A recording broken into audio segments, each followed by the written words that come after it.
ফাঁকা জমিটা এবার একটা ঘর তোলো। তাহলে কাজটা দ্রুত শুরু করো। আমি চাই ও যেন বুঝতে পারে যে আইনি লড়াইয়ে ও আমাদের সাথে পারবে না। রাহুল বাবু, রাহুল বাবু চোখ খুলুন, রাহুল বাবু কথা বলুন, শুনতে পাচ্ছেন আমার কথা? আরে বলবে তো কি হয়েছে, আমি কি তোমার চাকর যে বললি চলে যাব?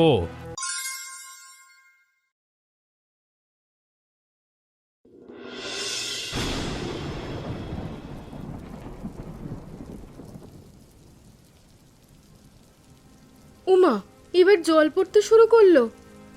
এই থালাটা সরাও নীলু, বিছানাটাও ভিজেছে বোধ হয়। প্রতি বর্ষায় একই ধকল, নদীর পাড়ের এই ঘরটা এবার নির্ঘাত ভেঙে পড়বে। ভাঙার আর কি বাকি আছে? পূব দিকের দেওয়ালটা তো এমনিতেই দেবে গেছে। এই আতঙ্কে আর থাকা যায় না। গ্রামের ভেতরের ওই ফাঁকা জমিটা এবার একটা ঘর তোলো। ঘর তোলবার টাকা কোথায় নীলু? চাষের যা অবস্থা, মহাজনের দেনা মেটাতেই তো সব শেষ। দরকার হলে আমার হাতের রূপোর বালাজোড়া বেচে দেব, তাও এই নরক যন্ত্রণা থেকে বাঁচো। কিন্তু ওটুকু তো আমার শেষ সম্বল। আমাদের যান বাঁচানোর চেয়ে গয়নার দাম বেশি নয়। তুমি কালই ওই জমিতে কাজ শুরু করো। আচ্ছা গিন্নি, তুমি আমার কথাটা একবার শোনো। এবারের বর্ষাটা একটু কষ্ট করে কাটিয়ে নি। বর্ষাটা কাটলেই আমরা বাড়ি তৈরি করা শুরু করব। আচ্ছা, তুমি যেটা ভালো মনে করো তাই করো।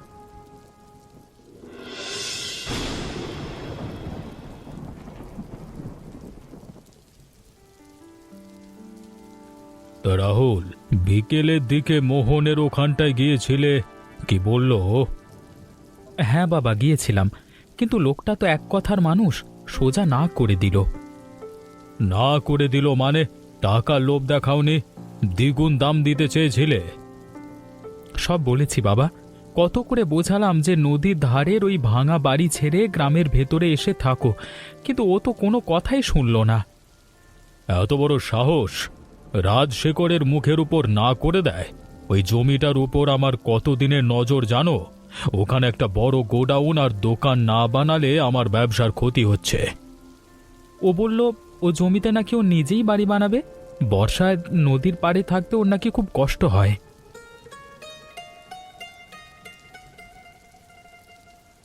তোমরা দুজনে হঠাৎ তো চুপ হয়ে গেলে কেন? কি কথা হচ্ছিল বাবা ছেলের মধ্যে? আরে না না, কিচ্ছু না, ওই ব্যবসার টুকটাক কথা বলছিলাম আর কি। তুমি বসো না। ব্যবসা ঘরের বাইরেই ভালো লাগে, ঘরে এসে অন্তত শান্তিতে খাও। আর শোনো, কোনো গরিব মানুষের ওপর যেন অন্যায় না হয় সেদিকে খেয়াল রেখো। আরে কি যে বলো মাধবী, আমি কি কোনোদিন কারোর ক্ষতি করেছি? তুমি যাও, একটু জল নিয়ে এসো তো। ও তো কিছুতেই জমি দেবে না বাবা, এখন আমরা কি করব? সোজা আঙুলে ঘি না উঠলে আঙুল বাঁকাতে হয় রাহুল। মোহন যদি ভালো কথা না বোঝে তবে ওকে অন্যভাবে বোঝাতে হবে। অন্যভাবে মানে? কোনো ঝামেলা হবে না তো? রাজশেখর চট করে কোনো ঝামেলায় জড়ায় না। কালই আমি উকিল রফিকুলের কাছে যাব, দেখি ও আইনের কি ফাঁক ফোকর বের করতে পারে। ওই জমি আমার চাই চাই।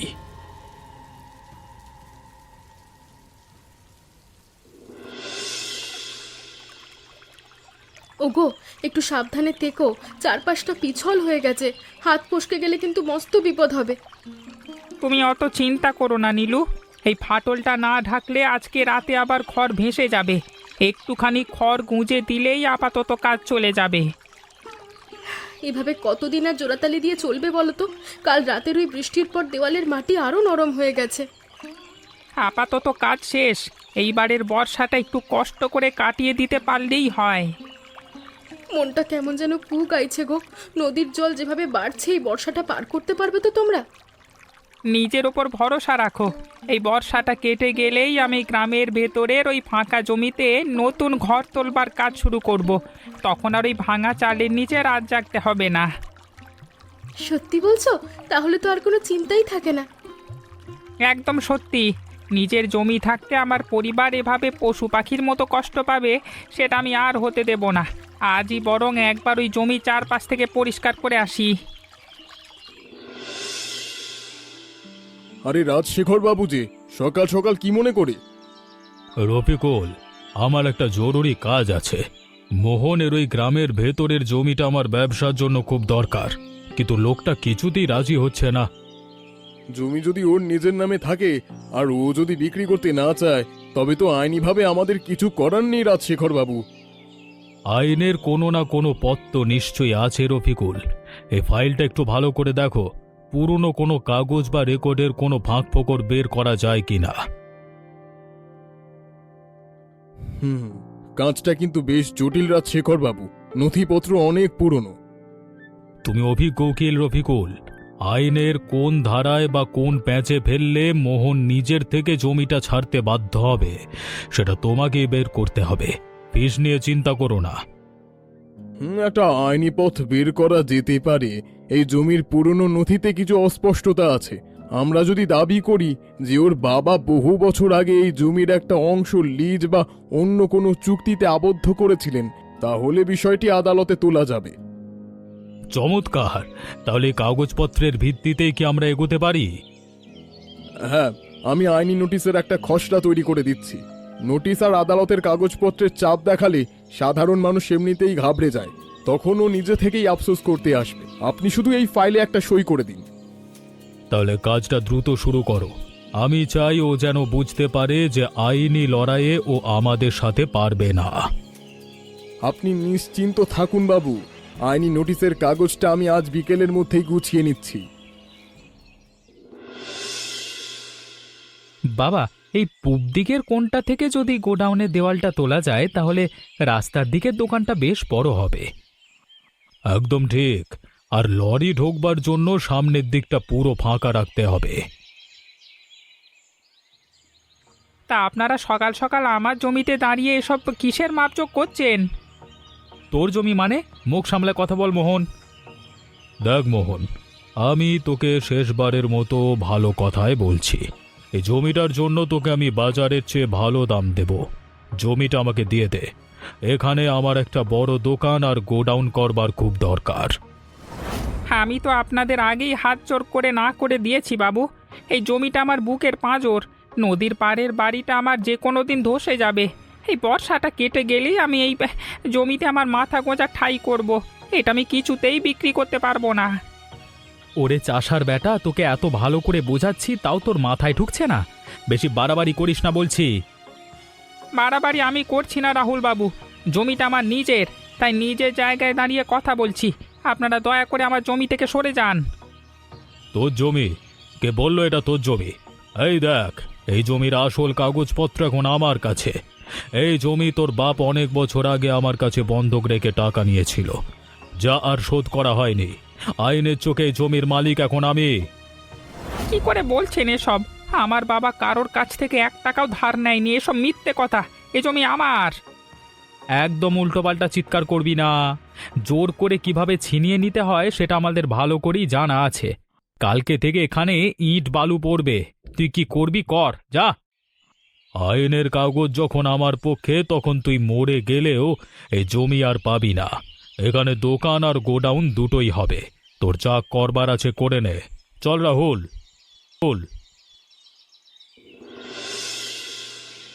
রফিকুল ভাই, রফিকুল ভাই, আমার সর্বনাশ হয়ে গেছে গো। আপনি একটু রক্ষা করুন। আরে আরে, কি করছো কি মোহন? জামা কাপড় নোংরা, কাদা মাখা। একটু দূরত্ব রেখে কথা বলো। কি হয়েছে? এত হাঁপাচ্ছ কেন? রাজশেখর বাবু আর তার ছেলে আজকে সকালে আমার গ্রামের ভেতরের জমিটার সামনে দাঁড়িয়েছিল। ওরা নাকি ওখানে দোকান আর গোডাউন বানাবে। বলছো এই জমি নাকি এখন ওদের। তার রাজশেখর বাবু যদি আইনের কাগজ দেখিয়ে রাখেন, তবে তো উনি ভুল কিছু বলেননি। জমি জমার ব্যাপারে মুখের কথায় কোনো দাম নেই মোহন। কিন্তু রফিকুল ভাই, ওটা তো আমার বাপ দাদার জমি। রাজশেখর বাবু একটা ফাইল দেখিয়ে বললেন আমার বাবা নাকি ওনার কাছ থেকে টাকা ধার নিয়ে জমি বন্ধক রেখেছিল। এটা কোনোদিন হতেই পারে না। আমার বাবা মরবার আগে এমন কথা আমাদের বলেনি। দেখো মোহন, মানুষের মন তো ক্ষণে ক্ষণে বদলায়। তোমার বাবা হয়তো লজ্জায় তোমাদের বলেননি। রাজশেখর বাবু গতকালই আমাকে ওনার ফাইলটা দেখাতে এনেছিলেন। আমি নিজে উকিল মানুষ, সব কাগজ খুঁটিয়ে দেখেছি। ওনার কাছে যে পিঠ দলিল আর লিজের কাগজপত্র আছে তা একদম 100 ভাগ খাঁটি। খাঁটি কি করে হবে ভাই? ওটা জালিয়াতি। ওরা জোর চুরি করে আমার জমি কেড়ে নিতে চাইছে। আপনি তো এই গ্রামেরই ছেলে, আমার হয়ে একটা মামলা লড়ে দিন না ভাই, আপনার পা ধরছি। মুখ সামলে কথা বলো মোহন। রাজশেখর বাবুর মতো বড় মানুষের নামে জালিয়াতির অপবাদ উঠে গেলে এই কথার জন্য উল্টে তোমারই জেল হয়ে যাবে। আর মামলার কথা বলছো, উকিলের ফিস দেওয়ার ক্ষমতা আছে তোমার? দিনের পর দিন কোর্টের চক্কর কাটার টাকা কোথায় পাবে? তার মানে আইনের চোখে গরিবের কোনো বিচার নেই? আমার নিজের জমি চোখের সামনে অন্য কেউ লুটে নেবে আর আমি কিচ্ছু করতে পারবো না? আইনের চোখে কাগজের বিচার হয় মোহন, আবেগের নয়। আমি তোমার ভালো চাই বলেই বলছি। শুধু শুধু বড়লোকদের সাথে ঝামেলা পাকিয়ে নিজের বিপদ ডেকে এনো না। ওটা এখন ওনারই জমি, তুমি এখন আসতে পারো। আমার অন্য মক্কেলের সময় হয়ে গেছে।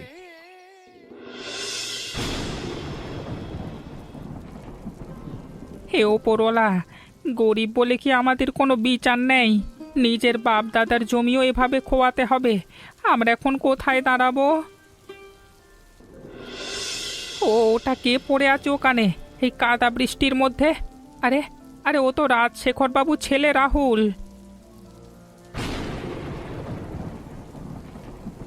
শরীরটা তো পুরো বরফের মতো ঠান্ডা, কোনো সারা শব্দ নেই যে।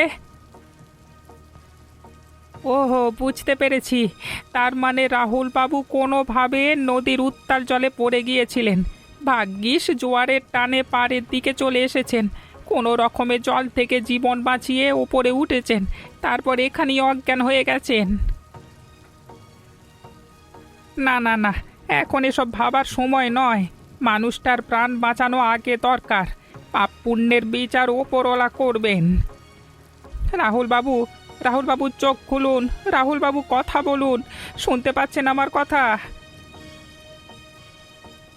জলদি চোখ খুলুন বাবু, ভেতরে জল ঢুকে গেছে, নিঃশ্বাস নিন। আর আরেকটু আরেকটু।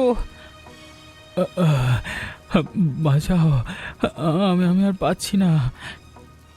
ভয় নেই রাহুল বাবু, ভয় নেই, আপনি একদম সুরক্ষিত আছেন।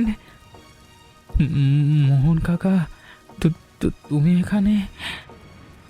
হ্যাঁ বাবু, আমি মোহন। ওপরওয়ালাকে ধন্যবাদ জানান, উনি আপনাকে বড় ফাঁড়া থেকে বাঁচিয়েছেন। আপনি নদী থেকে উঠে এসেছেন। আমি তো প্রায় মরেই যাচ্ছিলাম, জল আমাকে টেনে নিয়ে যাচ্ছিল। ওসব কথা এখন একদম ভাববেন না। শরীর আপনার খুব দুর্বল, শীতে কাঁপছেন আপনি। তুমি আমাকে বাঁচালে কাকা। আমরা তোমার সাথে এত বড় অন্যায় করলাম, আর তুমি? বিপদে পড়লে মানুষ মানুষকে বাঁচাবে, এটাই তো নিয়ম বাবু। এতে অন্যায়ের কোনো কথা নেই। হ্যাঁ, আমার ঘরটা এখন এখন মানে এখান থেকে খুব কাছে। আমার পায়ে বড্ড চোট লেগেছে কাকা, আমি হাঁটতে পারছি না।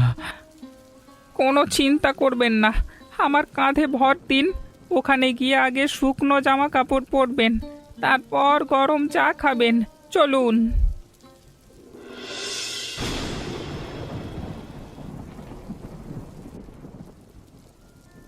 আচ্ছা, বাইরে এত বৃষ্টি পড়ছে, আমাদের রাহুল এখনো বাড়ি ফিরলো না।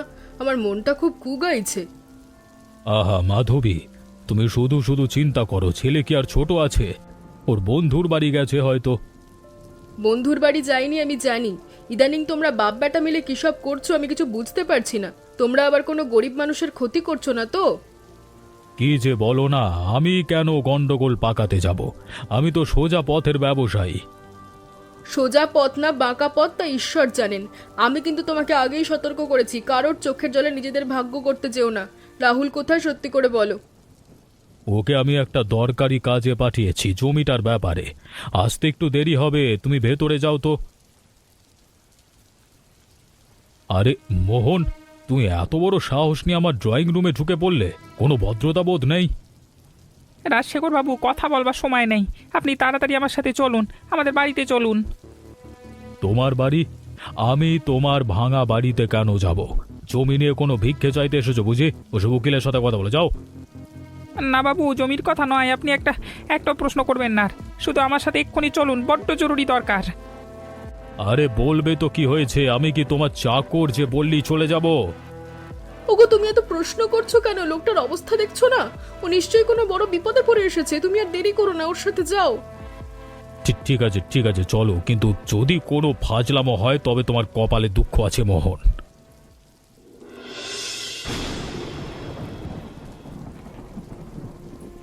কাকিমা, আপনার এই ঘরের মধ্যে কিভাবে থাকেন? চারিদিক দিয়ে তো জল পড়ছে। আমরা তো গরিব মানুষ বাবা, তাই আমাদের কপালটাও এই চালটার মতোই ফুটো। প্রতি বর্ষাতেই আমাদের এভাবেই কাটাতে হয়। কিন্তু নদীটা তো একদম কাছে, যে কোনো সময়ে ঘর ধসে যেতে পারে। আজকে যদি মোহন কাকা না থাকতো, আমি তো মরেই যেতাম। ওসব কথা ভেবো না বাবা, উপরওয়ালা তোমার প্রাণ বাঁচিয়েছেন। তুমি এখন একটু সুস্থ বোধ করছো তো? আমার ভাঙা ঘরে তোমার খুব কষ্ট হচ্ছে? না কাকিমা, কষ্ট আমার হচ্ছে না, কষ্ট তো আপনারা পাচ্ছেন। অথচ আমরা গরিব হতে পারি বাবা, কিন্তু আমাদের মনটা ছোট নয়। তোমার কোনো অসুবিধেই হবে না, এটুকু আমি বলতে পারি। তুমি একটু ঘুমানোর চেষ্টা করো। আমি আমি এই গামলাটা একটু সরিয়ে দিই কাকিমা, জল বাইরে ছিটকে যাচ্ছে। আরে না না, তুমি একদম ওসব করবে না। শরীর এখন দুর্বল, তুমি চুপ করে এক জায়গায় বসো তো, আমি তোমার জন্য একটু চা করে আনছি। এ মোহন, থামো বলছি। আর কত দূর নিয়ে যাবে? আমার পা ফেটে যাচ্ছে। আর একটুখানি বাবু, জলদি পা চালান, একদম সময় নেই। আরে অনেক হয়েছে, আমি আর এক পাও নড়বো না। একে তো এই কাদা বৃষ্টি, তার উপর কিছু না বলে আমাকে কুত্তার মতো ছোটাচ্ছ। হ্যাঁ বাবু, আমার উপর রাগ করবার অনেক সময় পাবেন, এখন একটু চলুন আমার সাথে। কি হয়েছে বলবি তো? কোন সাহসে তুই রাজশেখরের রাস্তা আটকাচ্ছিস? হ্যাঁ, তোর এই জমি আমি এমনিতেও কেড়ে নেব, তা তোকে যতই নাটক করতে হোক। আপনার ছেলে রাহুল বাবু মস্ত বড় বিপদে পড়ছিলেন। আপনি আমার সাথে চলুন, গেলেই সব জানতে পারবেন। এর চেয়ে বেশি কিছু বলবো না। কি? রাহুল বিপদে পড়েছে? আমার ছেলের কি হয়েছে? মোহন, মোহন দাঁড়াও, রাহুল কোথায়? মোহন!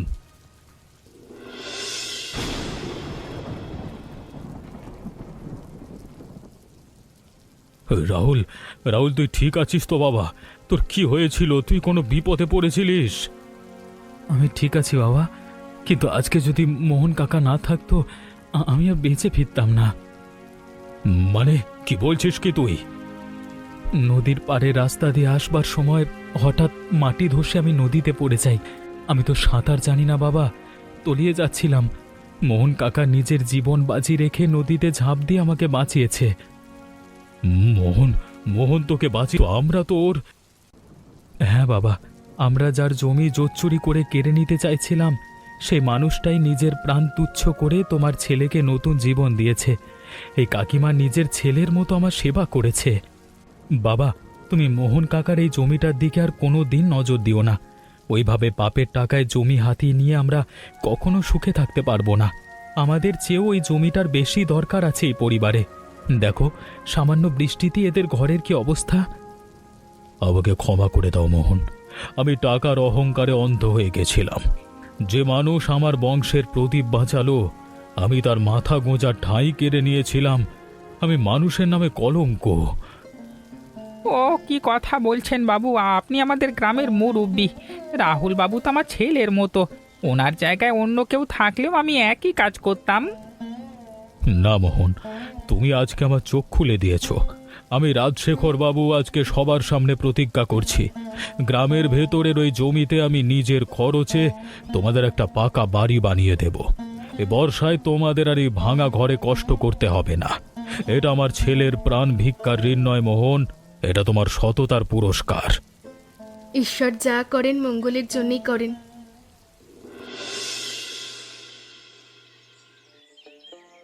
নতুন বাড়িটা কিন্তু ভারী চমৎকার হয়েছে নীলিমা। আজ তোমাদের গৃহপ্রবেশের দিনে আমার যে কি আনন্দ হচ্ছে বোঝাতে পারবো না। এ তো আপনাদেরই দয়া মা। রাজশেখর বাবু নিজের দায়িত্বে দাঁড়িয়ে থেকেই বাড়িটা বানিয়ে না দিলে আমরা তো এখন ওই নদীর পাড়েই পড়ে থাকতাম। ও কথা আর বলো না নীলিমা, আমি তো শুধু ইট পাথরের দেওয়াল তুলেছি। এবারের আসল ভিত্তি হলো মোহনের সততা আর উদারতা। আপনি আমার মাথার উপর পাকা ছাদ করে দিয়েছেন বাবু। এই বর্ষায় আমার ছাদ আর ফুটো হয়ে জল পড়ার ভয় নাই, বন্যার আতঙ্কও নাই। আমি আপনার কাছে চিরঋণী। কাকা, আজকে আনন্দের দিনে ঋণের কথা বলে পর করে দিও না। আজকে থেকে আমরা শুধু প্রতিবেশী নই, একটা পরিবার, তাই তো বাবা? একদম ঠিক বলেছিস রাহুল। মোহন আজকে থেকে আমার ছোট ভাই। অনেক কথা হয়েছে, এবার শুভ লগ্ন পেরিয়ে যাচ্ছে। মোহন ভাই, নীলিমা,